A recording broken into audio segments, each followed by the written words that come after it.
Good afternoon, everyone. My name is Mary Gray, and I am the director of the Ohio Arts Council's Rife Gallery.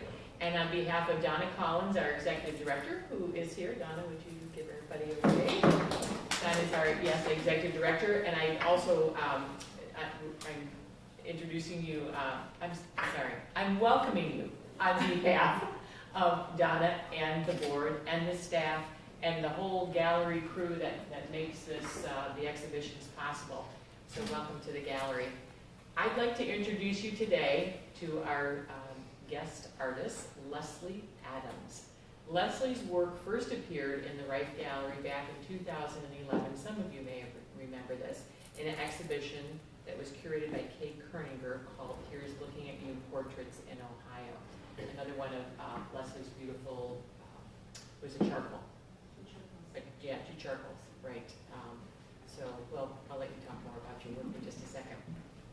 Leslie is a signature status member of the Portrait Society of America. She is an internationally recognized artist who specializes in narrative portraiture, and she will explain that more to you in a moment. Her works grace the walls of institutions and museums throughout the world.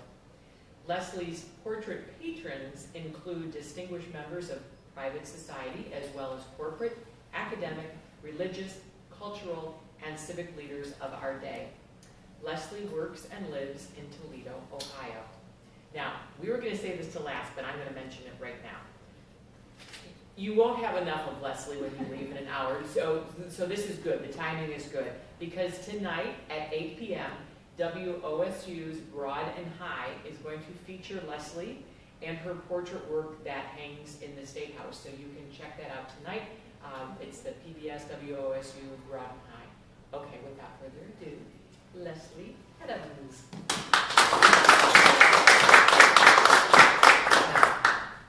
I will gingerly pass this over to you. Turn it off. Just look behind you. Okay, here we go. All yours. Thank you, Mary Gray. Thank you, everyone. I owe such a debt of gratitude to Mary and to Donna and to I'm just going to say again, take Mary's lead, the entire staff of the Ohio Arts Council and Rife Gallery and all of whom everyone who put this together, because I'm so proud to be in the show. I'm so humbled to be in the show. I love Columbus, driving from Toledo, and coming down here is always such a joy. No matter what project I'm working on, I just love being in the city. So what I want to do before I go on is I also want to talk about the artists that are in the show. You know, public speaking for most artists is terrifying, but there is nothing that is more intimidating than a blank white canvas. And that is the trouble with working as an artist, is trying to decide what is going to go on that blank white canvas, the tabula rasa, the blank slate, just waiting and screaming for that first mark, and it's always such a tough decision on what to paint.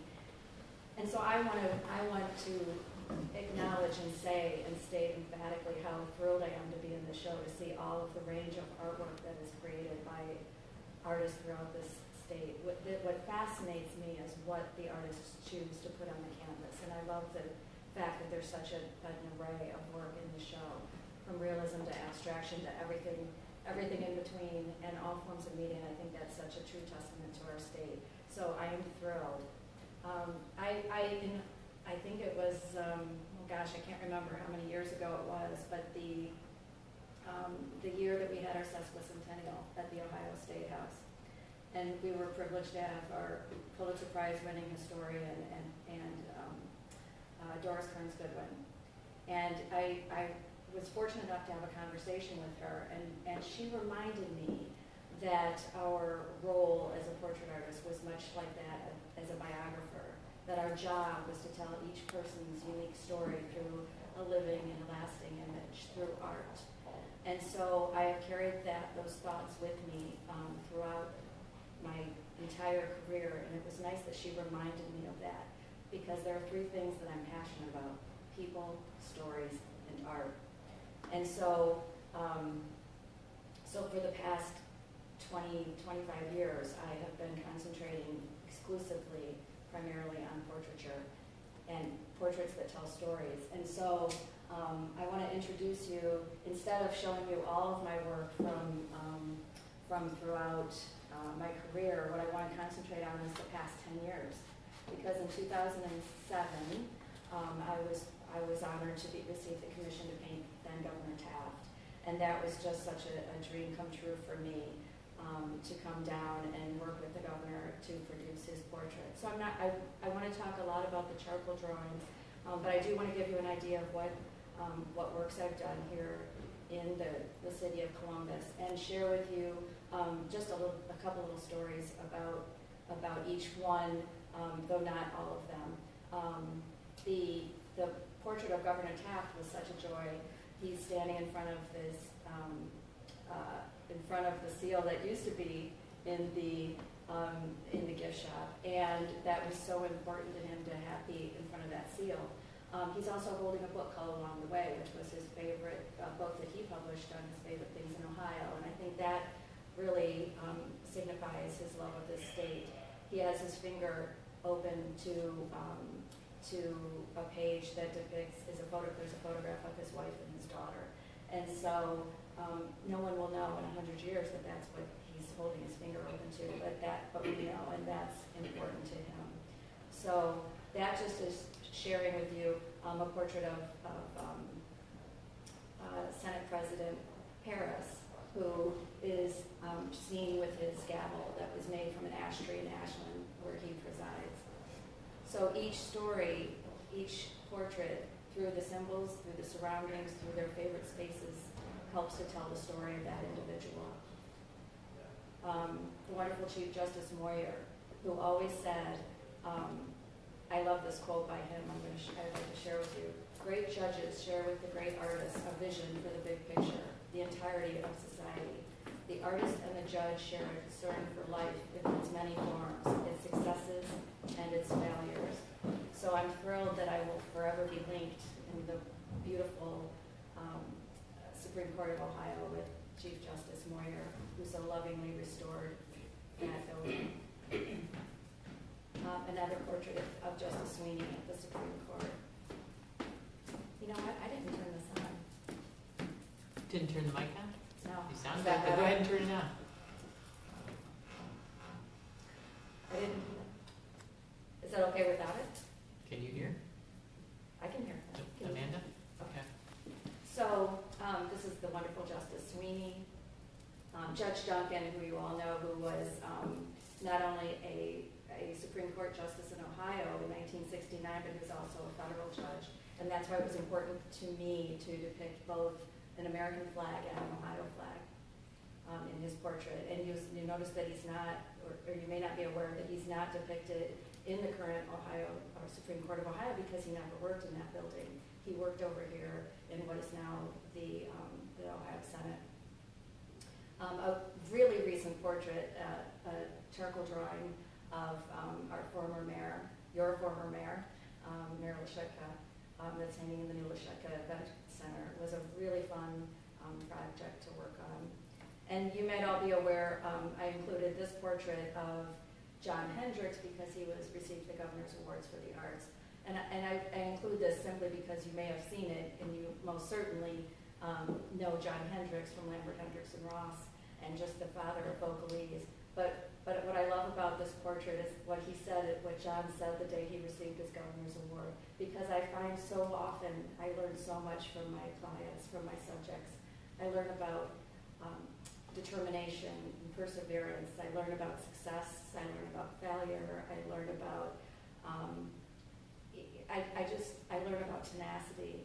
I learn everything from them. I learn about business because they teach me so much. From John Hendricks, I learned about hard work and perseverance. I remember the day we were upstairs when he got this reward, and he said, John, who by the way just turned 96 a couple of months ago, he said, I started performing at the age of 6. Before that, I was just a lazy bum who laid on the couch all day. So he inspired me. He taught at the University of Toledo until just a couple of years ago. I include this portrait of Michael Shane, because it was hanging in the Rife Gallery during that portrait, so I thought maybe you might recognize it. But Shane was and is the youngest artist in the United States to have a portrait in the United States Capitol. Shane is quite an inspiration. He's obsessed with John Singer Sargent. He speaks about John Singer Sargent quite often, and this was done while he was giving a lecture in Philadelphia at the International Portrait Conference that I attended. And so it was important for me to do this portrait of Shane. You all know Richard Solove, probably from the Solove Cancer Research Institute, who taught me about charity. And even though I never met him, this was a posthumous portrait. He taught me that you don't need to be the richest man in the cemetery, that his generosity overrode everything else. And of course, Joanne Davidson, the first female speaker of the Ohio House of Representatives, who ran for office in the 1960s when women were not running for office, but Joanne Davidson did. And now she since, of course, has the Joanne Davidson Leadership Institute to promote young women running for office. So these are the wonderful people that I meet. I am so privileged, and I count my blessings every day that I, through my work, have this wonderful opportunity of meeting these incredible people. And people always ask if they pose for me, and yes, as much as they possibly can. Here you see me painting a portrait of Senate President Niehaus several years ago. Some different recent portraits of Speaker Batchelder, President Faber, and Paul Gilmore. And really, most recently, because it hasn't even been installed yet, is Dr. James to go with the portrait of Mr. Solove for the James Hospital. And so this will be unveiled or installed in weeks to come. So not only do I get to meet wonderful people, I get to work in these incredible buildings. I love the State House and the Supreme Court. I'm so honored that my works are going to be in the same collections as these artists that come before me, these buildings that were built by the artists and artisans from the past century. And of course, our beautiful Capitol across the street, but also the Supreme Court. They're treasures in the city, and I can't imagine not having this building. So I'm so grateful to Chief Justice Moyer for believing in that building. It's such a treasure. I love this room. So as much as I love to work in these buildings that I call museums, I truly believe that each one of these buildings that we get to work in are museums. But I also have other dreams of having shows in museums, and so in art museums. And you'll often find me, if you ever see this, this is my favorite place to go and relax before I take that very exciting trip down or up to Toledo. I always lie on the cold marble floor and just reflect on how grateful I am. But one of those dreams was to have an exhibition at the Toledo Museum of Art, and in 2012 I was so excited to get to have an exhibition. And I found out in 2011 that I was going to have this opportunity, and I thought long and hard about what I was going to do, what my exhibition was going to be. It was during the fall season of portraiture at the Toledo Museum of Art, and they had the Manet Portraying Life show. The Manet show was organized by the Royal Academy of Art in London, and Toledo was the only venue for that show. And so there was quite pressure to be in the gallery right next door to Manet, to be in the same building as all of those paintings and drawings and sculptures that I grew up with as a child when my parents moved across the street from the Toledo Museum of Art. The Toledo Museum of Art was my playground. That's where I went every day after school. That's where I went when I was 3 years old. That's where I went to high school. That's where I went to college at the University of Toledo's Art Department, which is at the Toledo Museum of Art. And so the Toledo Museum of Art was my life. So when offered this opportunity for this exhibition, I decided to focus on that love of Toledo, the love of the museum and tell my life story in an autobiography, not on the pages of a book or in images on film, but with charcoal and paint. And so the works that you see, the works are my life story. And this just gives you an idea of the scale. Well, you see, I guess right behind you, you see the scale of the works. But just to give you an idea, the show ultimately, in preparation, became not just my life story, but it also became this thank you note to the people and places and institutions in Toledo, in Columbus, in Ohio, and in New York, where I attended graduate school. And so, so I thought long and hard. I thought, what are those things? What are those things that helped me become an artist? What things do I want to portray in charcoal and on paper? And so, of course, I had to start with my mom. And so here's a portrait of my mom and me, called Mother and Child. And it was actually, I grew up in the 60s. I was born in the 60s, and we had those little tiny pictures with the white borders, and I was the second child, and if you're a second child, you know that somewhere between the first and the second, the camera breaks. And so there weren't many. So this is actually based on a photograph of my sister, my mom and my sister, and I cut my sister's head off and put mine on here, but I had to do it. So there's me. My sister's okay with that. Of course, my dad, who bought me my first easel, who drove me to Saturday classes at the museum, who would come home from work every day and undo his tie. It's a distinct memory I have. And he would help take me and buy my crayons and my paper and my, comic books and Archies and all those kind of things. So I had to include him. And then, of course, if you were casting a movie of your life, you needed your mini-me. And so I searched high and low for a little girl in Toledo that looked like me. And I was very fortunate to find a young lady named Reagan Scholl, who was actually at the Toledo School for the Arts in theater. So she could act. She could assume the role of me. And so Reagan did that. Because I wanted to do a drawing, in the Manet show, I was very fortunate that I was privy to what was going to be in that Manet exhibition. And of course there's the ubiquitous image of the artist at her easel. And I could not imagine doing that as an adult. I didn't want to do that image. And so I chose to do and portray Reagan, me. I chose to portray me back in the 60s and 70s when I would draw Winky in the back of magazines and matchbook covers. Do you remember? And you would mail the drawings into art instruction schools in hopes of winning a $750 scholarship. Well, I never won the scholarship, but what I wanted to do was to do this drawing because I didn't give up. I drew Winky. I drew the boxer and the kitten and the pirate, and you're all looking at me like I'm crazy. But they were all of these characters, and I thought that if I won that scholarship, it would rocket me to fame. Well, it didn't, and I didn't win. But I did, and it taught me, what that experience taught me was about perseverance and not giving up. And in 2013, after I did this, I did enter this an international portrait competition and won. So it took 4 decades for Winky to win something, but he finally did. This is the one painting that was in the exhibition, drawn from life, was a portrait of me sitting in a restaurant in Toledo, Ohio. My parents did not like to cook, but they liked this Chinese-American restaurant that we would go to every night. And rather than being bored, I would sit at that bar and with my kitty cocktail, and I would render the napkins, those jokes. Remember those jokes?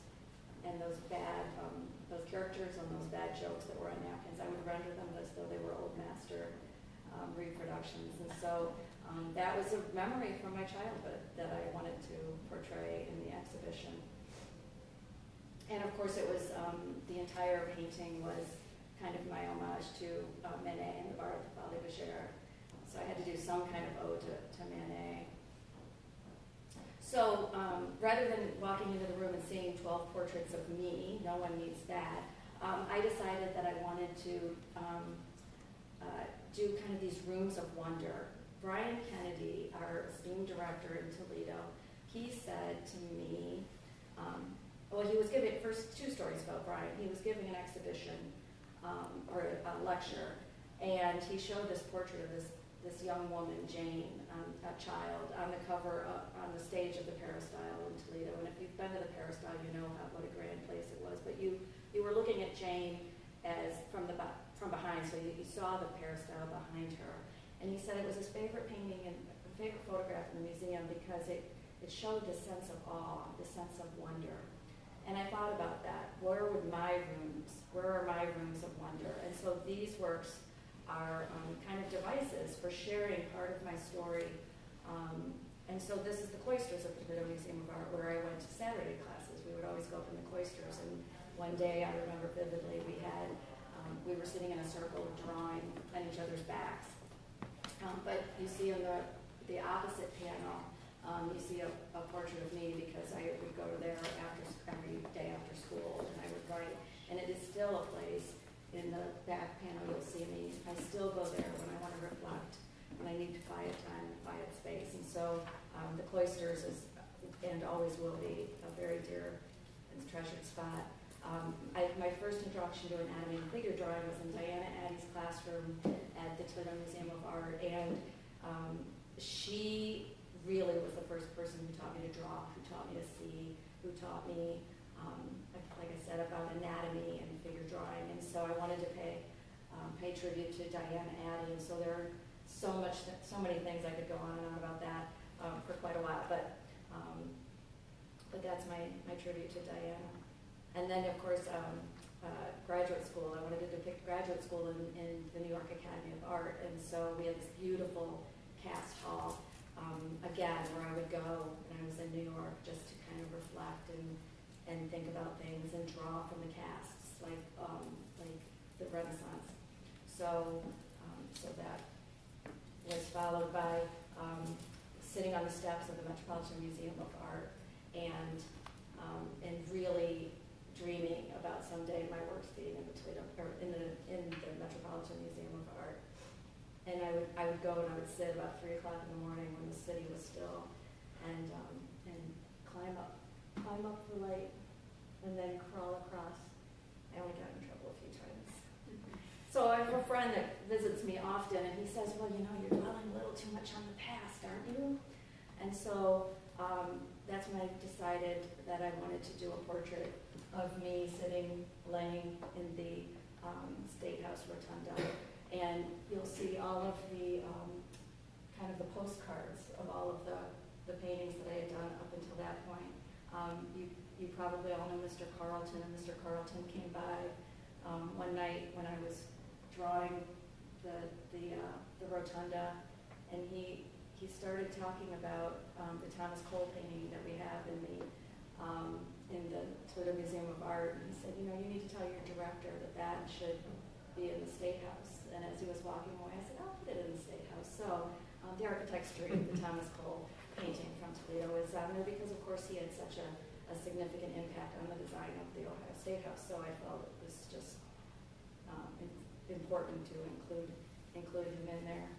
And of course, the Art of Life, which I'll focus on for just a minute. Everything. One of the things that the second story about Brian Kennedy, one of the great gifts that he gave me, that's a gift that any artist will appreciate. After they told me that I was going to have the show, he said, do what you've never had the time or the energy to do. And then he turned around and he said, oh, by the way, have fun. And so what I wanted the show to be was fun. And so one of the things that you see in this portrait, I hope, are just some little things that are in my studio, but that help tell the story. And so how everything that didn't get its own piece in the show kind of ended up in this. This became kind of the centerpiece of the exhibition. You'll see the background, or the foreground is my past, the middle ground is my present, and the background is my future. And so everything that you see in this foreground is my life story told in newspaper clippings, in baseballs, because my studio is always across from the Mudhead Stadium. You see a Diet Coke can, because I always have Diet Coke. Not anymore. But One of the important things about this piece that I treasure is this marriage certificate. This was my parents' marriage certificate. They were married on October 19th, 1957. And exactly 55 years later to the day, on October 19th, 2012, my exhibition opened at the Cleveland Museum of Art. And so there's the invitation to my exhibition laying on the floor. Those two documents are the most important pieces in this entire work because they're bookends. They're bookends for everything that happened in between. There are pictures of my sister and me. I can actually go to the next slide if you didn't already see the key. All 107 objects. Every single one means something. But there are paths, and the way this was organized was I set the entire thing up in my studio, the entire thing, and it was surrounded by caution tape. But you can see, I'll go back to the, you can see the drawing within the drawing, because doing a drawing this size for the artist, it's very difficult to do an 8-foot tall drawing on an easel, so it had to be done on the wall. And so that's what you're seeing back there is the beginning of this drawing taped to my wall. And then what is in the background are things that artists use to make things. And so that was, again, my friend who said you're dwelling a little too much on the past. I said, no, let's talk about the future. The three graces in the little painting hanging on the wall back there. The three graces, the inspirer of the arts. And so those are there. My first easel and Winky, and every book and every catalog from museums and that I love and adore, from books on technique, books of monographs of my favorite artists, from my teachers, you see the Ohio State House catalog and Chief Justice Moyer's, the magazine that was published on the day of his unveiling of his work.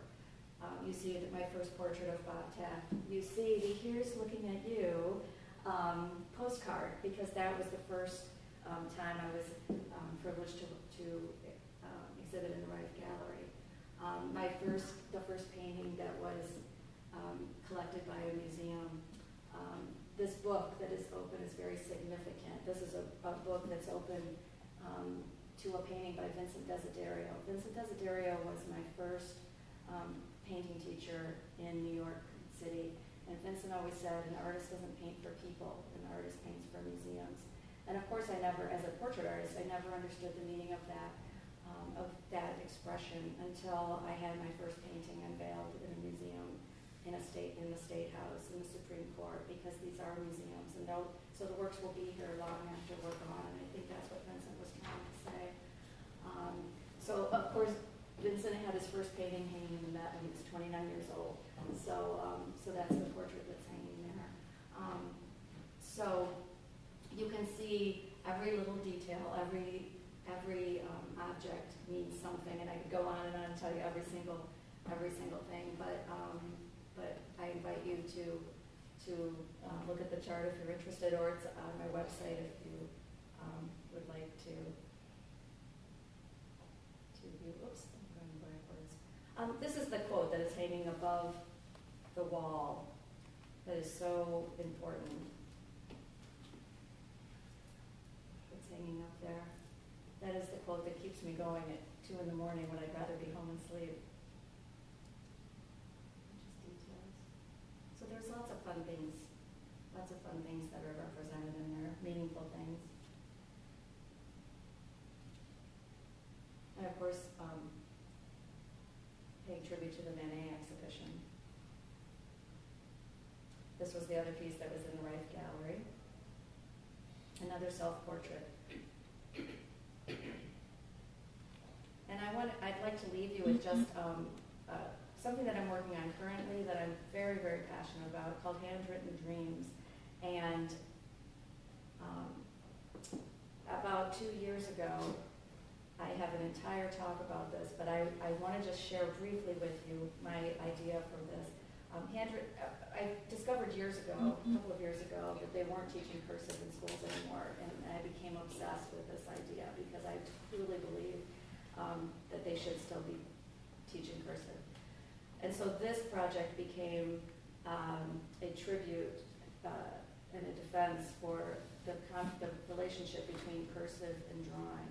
It became really about my love of cursive drawing and dreams. And so this became a triptych, actually inspired by none other than Greg Dodd, who, if you recall, did his hashtag Greg's List about all of the things that he wanted to accomplish in 2014. And at the end of the year, any of those of us who helped him, encouraged him, Greg gave us a bag with chalk, board, paint, and a piece of chalk, and said, you've helped me to accomplish my list, so go out and do your list. Well, this was supposed to be a very small triptych, but what this is the idea that we learn cursive when we're in third grade, and I attended third grade, of course, in Toledo, and Sister Mary Lane taught me cursive in third grade. Third grade was, what she taught me was that when you write something down, it makes it real. And at the same time, I was taking Saturday classes at the museum. That started in third grade too. And so I believe that you can't have one without the other. Sometimes if we lose cursive, we're going to lose the beauty of the line, and that might, I wouldn't like that, because it might be the only person in it's kind of a person's life that you lose that beauty of learn that beauty of the line. And so, but it was about dreams too. What this project was meant to do was encourage young people to dream and remind older people to dream. So here I am at 8 years old, standing at the chalkboard, recording my dreams. My sister helped me remember what some of them were, like being first in line at Disney World in 1971 and marrying Keith Partridge. I know that he wanted to marry me. He loved me. He said he did. He said he loved me. So we learned cursive in third grade. This is a recreation of my third grade classroom. And so I was very fortunate that my friend teaches in the very class that I went to third grade in. And so she enabled me and allowed me to come in and work with the students, the third graders, and try my little experiment on them. And then here I am as an adult, and you'll see my hashtag Leslie's List. That was the gift from Greg. So what this became, you'll notice that there was a little title slide that said Art Prize. Art Prize, if you're not familiar with it, is the largest art competition in the world. It takes place in Grand Rapids, Michigan every year in the fall. This is the 9th year that they've done it. This was my project last year, and I chose to do this for Art Prize because of the quantity of people. We have 195,000 people that came to the Gerald Ford. Becky, yeah. They know, they were there. It was very tough to get through the lines of the people. We were averaging 1,800 people a day, 1,000 people a day. But what I did was I ultimately ended up creating this room. I created my third grade classroom with chairs that I found and desks that I found in the tunnels underneath the Rosary Cathedral in Toledo, Ohio, and set up the entire room. So here you get the sense of scale of the drawings. They're 18 feet wide. And people came, and they wrote their dreams. And I'm so grateful to Zaner Bloser and Highlights Magazine, who donated all of the 200,000 pieces of paper for everyone to write their dream. You can see on the walls, you still at this point see a little bit of the green around. And school groups came every day and identified themselves in most amazing ways. And the walls just kept getting filled and filled and filled and filled and filled. Best friends would come and they'd want to do their dreams together, and my friends from Toledo came, and more school groups, and brothers and sisters wanted to do their dreams together. And so what this taught me, I had no idea, you know, you've all known me as the person who does a painting or does a drawing, and I take it to Hackman Frames up in Worthington, and he frames it, and then I go, it delivers it, and I go about my way. I've never done an installation, and I didn't know what I was going to expect to get. And these are just a few examples, but what this taught me is that everybody just needs a little push to remember what their dream is. And so, so I got everything. I got, of course, the dreams of the little children who want to grow up to be Olympic skaters and firemen and policemen and doctors and lawyers and NBA championships and, you know, those very, those things we would expect. But what it became was more than that. It became children who said, my dream is that my parents find love again. My parents get back together. My parents stop fighting. My dream is that my mother gets a job. My dream is that a little girl who wants to be a my dream is to be a something to cure my little sister or my brother. My dream is that somebody comes back to life. My dream is to seek revenge for Harambe. Do you remember Harambe? Lots of Harambe. My dream is to become a Pokemon Go master. So there was so much stuff. There was the walls, the 100,000 or so dreams I have will make you laugh and they will make you cry. The other thing that I never saw coming, a little girl handed me her dream, and I wanted and encouraged everyone to pin their own dreams to the wall of dreams. But a little girl walked up to me, she handed me her dream, she looked me in the eye and wanted me to read it, and it said, my dream is to become a boy. And I didn't see that coming. I think it was the first time she'd ever written it down or said it out loud. And then, of course, this was taking place at the last 2 weeks in September and the beginning of October in 2016. Can you guess what was happening then? Luke! Presidential election. Yes, and so what I did not expect was that my project was going to become part of the 2016 presidential campaign when Donald Trump came to see the project. But what it was before and after he came, it became this kind of time capsule of this time period. It became a wall where you could put, my dream is that Hillary Clinton becomes president, next to my dream is that Hillary Clinton, other things. My dream is that Donald Trump becomes president, next to other things. And so it became this political statement. It became a time-sensitive time capsule of what our country was doing and what our hopes and dreams and aspirations were in 2016, which was something that I never, ever expected. And so here are the final images of Handwritten Dreams. They are thick on there. Every day I did a quote of the day, dream of the day, and changed that. I think that is the end. Thank you.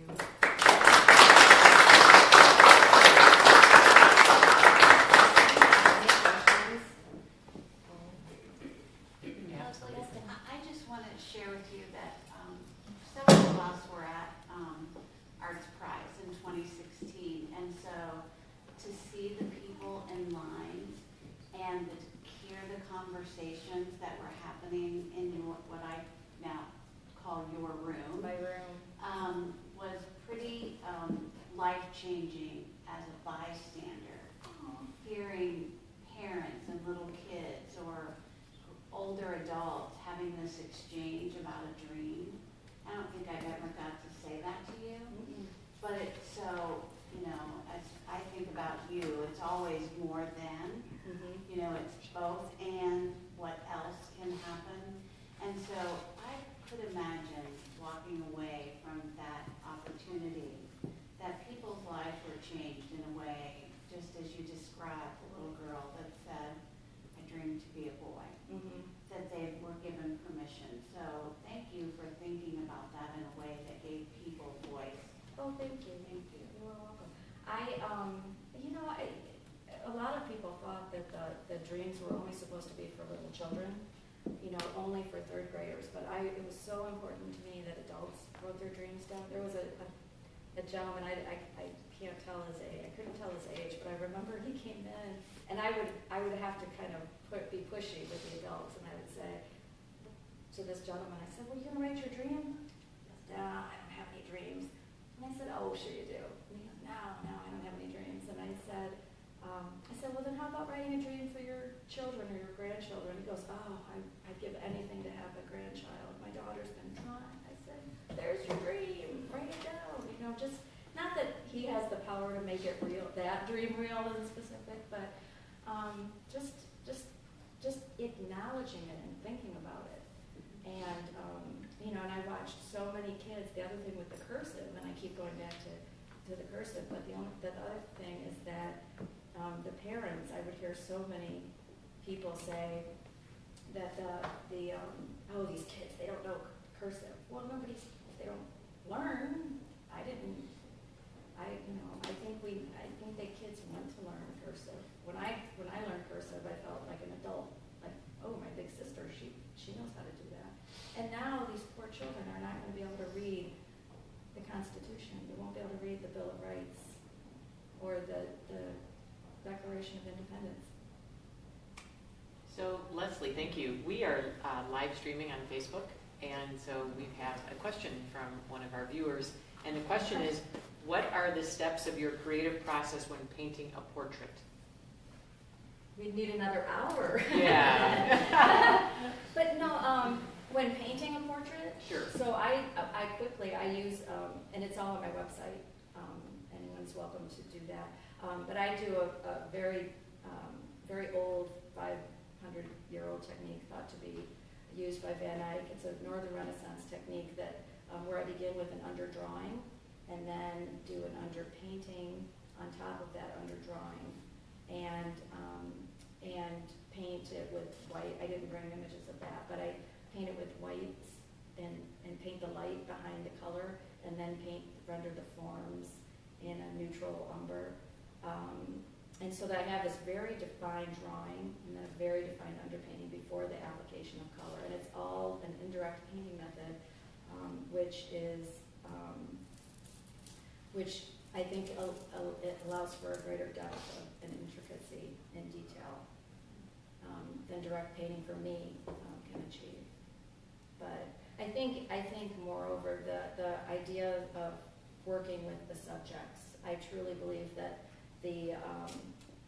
a portrait of anyone is a collaboration. And so I encourage people across the street at the State House, the more that they're involved, the more, I think the better the portrait comes out. And there's so much, Robert Nozick wrote the best explanation about painting from life that I've ever heard, that I've ever read. And he talked about the difference between a snapshot, a photograph of someone, and a painted portrait.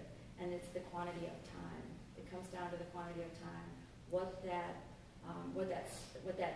photograph is a snapshot. It's what that person looked like at that nth of a second. What a painted portrait is, and I see this over the time it takes to do a painted portrait, is that I may catch a glimpse of someone's hair color, or a glint in their eye from one session, and their posture from a different section, and different things that kind of encapsulate it and form the final portrait. And so it's all different, all those little itsy bitsy different things. If you think of someone, if you think of one of your friends, do you remember what they looked like at a second? You might remember a sweater they were wearing and the way they styled their hair on a certain day, or those different kinds of things. And that's what I think a painted portrait is, and the advantages of a painted work. And you also get to see the person move and breathe and think, and they can have input. And I can't tell you how many. I did an exhibition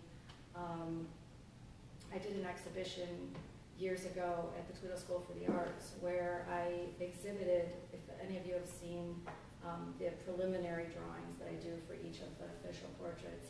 I have about 30 of them now. They are all the studies for the portraits. And I did an exhibition where I exhibited for the students the charcoal studies, and then next to it I had just a photograph of what the finished painting looked like. And then the students and we could figure out, okay, what changed from that charcoal drawing. And so when I submit a charcoal drawing to the State House or the court or my subject, my client, in the case of a posthumous portrait, oftentimes to the families, there may be changes. That's the ideal time to change and make changes and have open discussion on what we like and don't like about the portrait. And so there's time to change that. That's a great time to change it. But even throughout the course, you know, if you looked at the original charcoal drawing of Governor Taft's portrait, he's kind of leaning on a bookshelf. He hadn't published his book yet. So he published the book while I was doing his portrait, and so that's when we said, oh, well, let's just change the entire pose, and you can hold the book. He was absolutely, that couldn't have happened had I just taken a photograph and gone away to paint the portrait. So, Anybody else have any additional questions for Leslie? I have one that we hear a lot of audience members have asked. Where do you get paper that large? People have said, is that several sheets? Is it it's one? one sheet of paper. So I love, are there artists here? Yes. I love Reeves BFK. I'm an old printmaker, and so that was the paper that I used to do my prints on. It's also a very good drawing paper, but it only comes 42 inches wide. And so when I was doing the show, I had to search. This is called Somerset Sunray, and it comes 5 feet wide. Of course, when I was doing Handwritten Dreams, then I needed 6 foot wide. So I found another paper, Lennox, that is 6 feet wide. I think it's 20 yards long. Yeah. The biggest task is not really doing the drawings, because I have scaffolding and everything else that I can climb up on to do those. The biggest challenge is taking it off the wall and getting it in the frame. So again, I'm so indebted to Craig up at Hackman Frames, who brings the frames to my studio, so that I don't have to roll them up and bring them to Columbus. So, Any other questions before we depart for the afternoon? Okay, well, thank you very much.